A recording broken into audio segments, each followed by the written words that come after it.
L'impôt sur la fortune, l'ISF, est-il parti pour faire son grand retour en France l'année prochaine? On sait que Sébastien Lecornu, le Premier ministre, est à la recherche d'un compromis avec les socialistes sur le budget pour éviter une censure. Bonjour Julie Ruiz. Bonjour. Merci d'être avec nous sur Boursorama. Vous êtes journaliste économique au Figaro.fr. On sait que la taxation des plus riches est au centre des négociations, des tractations. Et donc, il se murmure un possible retour d'un ISF New Look, d'un néo-ISF, le retour de l'ISF en 2026. Oui, parfaitement. L'idée, en fait, planait dans le débat depuis des semaines. On le sait, avec ces tractations, ces négociations entre le nouveau Premier ministre, Sébastien Lecornu, et les socialistes. Le débat s'est énormément focalisé sur la taxation des riches et principalement aussi, c'est le principal cheval de bataille des socialistes, sur la taxe Zuckman. Mais il y avait cette idée de trouver un moyen de taxer les riches. Alors je mets des guillemets, mais en tout cas c'était la demande principale, semble-t-il, du PS à Matignon pour aller vers un accord de non-censure Ouais, qui permettrait de faire passer le budget. Et donc ça flottait dans le débat depuis un moment, et là le mot a été lâché par Marc Fesneau, qui est un des chefs de file du MoDem, des députés MoDem. Et donc, lui, ce qu'il propose, c'est de revenir à quelque chose qui ressemble à l'ISF. Alors ouais, maintenant, il a toute la parlé, il a question... parlé, il a parlé de l'impôt sur la fortune improductive. Pardon, mais juste, Julie, je me dis juste que, si j'ai bien compris, je reviens juste sur la taxe Zuckman, c'est niet. Macron, enfin le président de la République, a dit à New York que c'était non. On sait que Sébastien Lecornu, pour le coup, lui aussi y est opposé. Donc, a priori, l'outil de travail ne sera pas taxé, même dans cette nouvelle version de l'ISF. Alors, c'est tout le débat. Alors, moi, j'irai dans une phase de négociation, je n'irai pas jusqu'à dire que c'est fini, que c'est niet, que c'est non. Les négociations ne sont pas terminées, et si la posture du Parti socialiste continue d'être celle qu'elle est aujourd'hui, c'est-à-dire, euh, grosso modo, on veut la taxe Zuckman, c'est notre cheval de bataille, peut-être que le Premier ministre sera forcé, à un moment donné, peut-être sous la pression de sa base politique, de céder aussi là-dessus pour obtenir un budget. Mais effectivement, comme vous le pointiez à l'instant, dans le socle commun en particulier, et particulièrement à droite, on est très réfractaire à cette taxe Zuckman. On veut l'éviter par tous les moyens. Et donc, l'un de ces moyens, semblerait-il désormais, c'est de donner un autre totem symbolique pour Ah, amadouer les le socialistes. Et retour de donc, c'est l'ISF. là qu'on arrive sur le retour de l'ISF, exactement. Il ressemblerait à quoi, Julie, ce retour de l'ISF? Est-ce que... Alors, il y a plein de questions, pardon, je les pose en vrac, mais il y a la question de l'assiette, qu'est-ce qu'on met dedans ou pas, le barème, quel niveau d'entrée, parce qu'on se rappelle, le niveau d'entrée de l'ISF, c'était de mémoire 1,3 million d'euros. Ça touchait ce qu'on appelle les petits riches. Est-ce que Marc Fesneau a levé un peu un coin de voile là-dessus? Non, pas du tout. Dans son interview, le mot, l'idée a été lancé, mais encore une fois, c'est toujours pareil, on est en pleine phase de négociation. Et donc, ces négociations sur cette éventuelle nouvelle ISF se concentreront effectivement sur ces trois grands paramètres que vous venez de citer, c'est-à-dire l'assiette, qu'est-ce qui est compté comme patrimoine dans l'ISF? Et là, on a bien compris que se joue toute la stratégie du socle commun qui veut éviter à tout prix la taxe Zuckman. Pourquoi? C'est important de revenir là-dessus. Parce que la taxe Zuckman prend dans sa définition de patrimoine l'outil de travail, c'est-à-dire les entreprises possédées par les contribuables.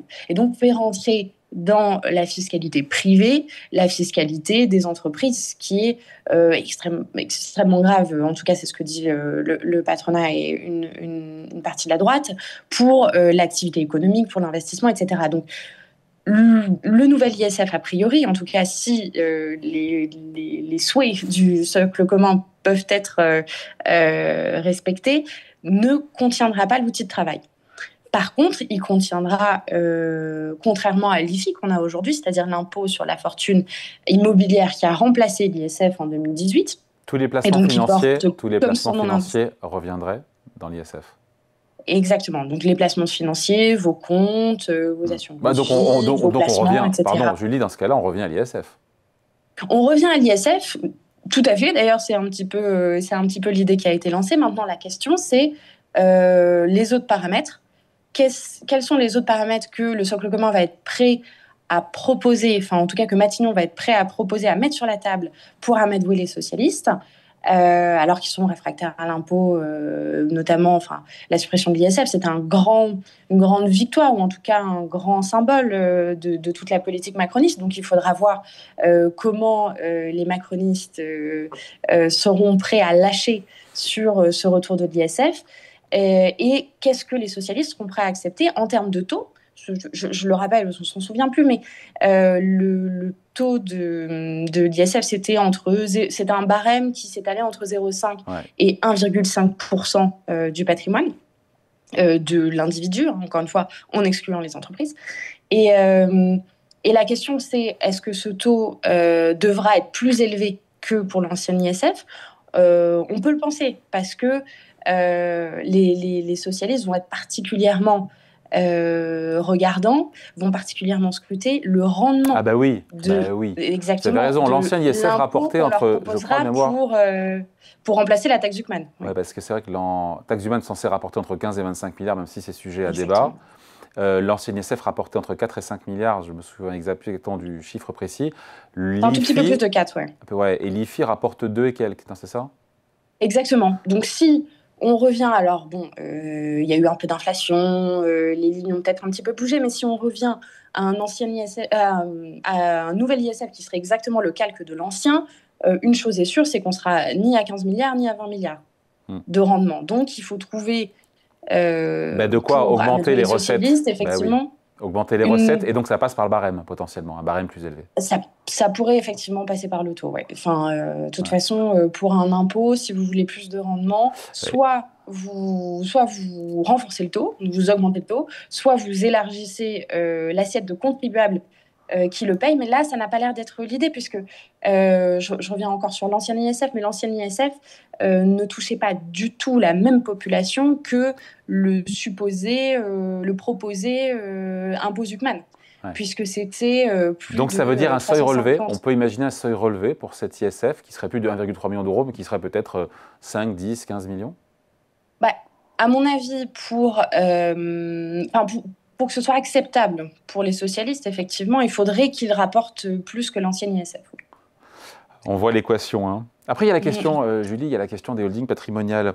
Ces holdings qui détiennent les actions, les titres, les obligations, qui font remonter les dividendes ou les coupons, qui pourraient faire l'objet d'une taxation accrue. C'est un peu technique, mais c'est très important comme sujet.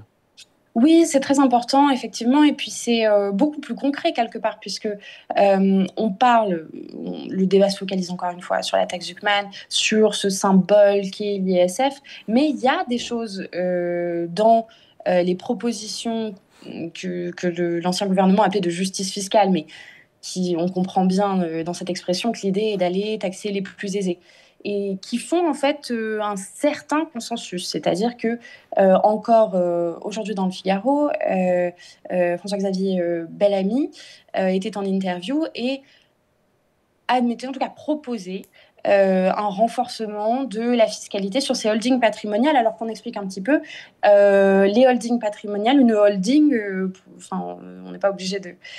tout le monde ne sait pas ce que c'est. C'est une société qui a pour activité principale de détenir des titres, en fait. C'est-à-dire que c'est une société qui possède tout ou partie d'autres sociétés, et en détenant les titres, cela permet aux personnes qui détiennent la holding de stocker, entre guillemets, les dividendes qui viennent d'autres sociétés qui font autre chose que détenir des titres, donc voilà, de la mode, de l'agriculture, de l'industrie, tout ce que vous voulez. Et donc de stocker ces dividendes dans ces holdings pour en fait, pouvoir réinvestir ces dividendes directement dans l'économie sans passer par la case taxation. S'ils sont versés, ces dividendes, ils sont frappés d'imposition. Mais s'ils restent dans la holding, ils ne le sont pas. C'est ça le sujet. Exactement, c'est ça le sujet.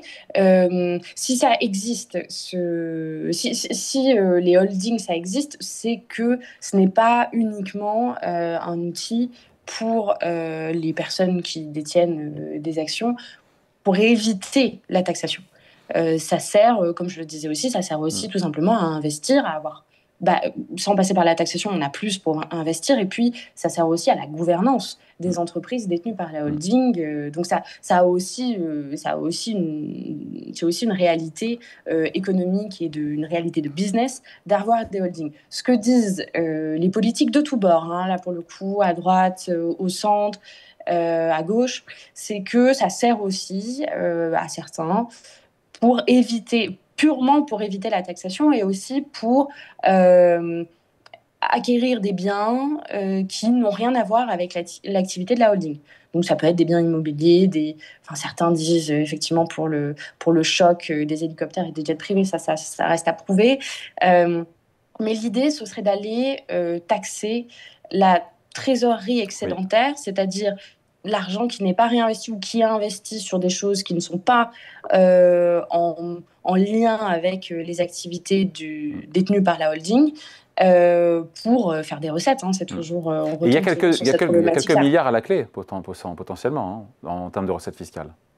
Ça, c'est difficile à savoir sans connaître le paramétrage. Oui. Non, mais c'est François Ecal qui était là, le patron de Fipeco, qui était là la semaine dernière, qui me disait qu'il y avait, sur cette question des holdings, il y avait plusieurs milliards, des petits milliards à récupérer pour les caisses de l'État. Ah, certainement. Bon, en tout cas, on va se quitter là-dessus, mais juste Sébastien Lecornu, qui va donner ce soir, a priori, ses grandes orientations aux Parisiens. Donc, on verra si cette piste de l'ISF est ou pas dans la bouche du Premier ministre. Et puis se posera la question de savoir si cette piste-là, c'est suffisant ou pas pour que le PS, encore une fois, ne vote pas une censure ou soit, fasse preuve de bienveillance sur le budget. Ça, on ne sait pas non plus. Hein. Ça, effectivement, ça va être toute la question. Allez, merci beaucoup. Explication signée. Merci beaucoup. Merci à vous. Julie Ruiz, journaliste économique au Figaro.fr. Merci, bonne journée.